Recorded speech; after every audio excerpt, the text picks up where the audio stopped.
नमः शिवाय धवलेश्वराय वालालिंग महाप्रभु दीपं यदि परम ब्रह्मा दीपं यदि जनार्दनः दीपाहरत मे पापो पूजा दीप नमस्तुते धवलेश्वराय वालालिंग महाप्रभु संसार सुखी रखंतु।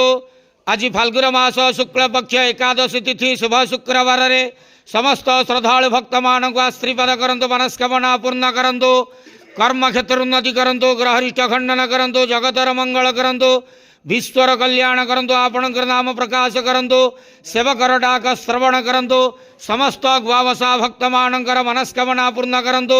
जो जो भक्त माने आपणक पाखरे मानसिक रखिछंती तांका मानसिक पूर्ण करंतु।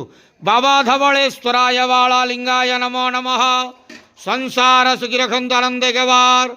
हरि बोलो। आज एकादशी शुभ शुक्रवार रे समस्त श्रद्धालु भक्त मानक आशीर्वाद करंतु, आनंद गवार। हरि बोलो। नमः शिवाय महारुद्राय शंभ सदाशिवाय धवलेश्वराय वालालिंगाय नमो नमः।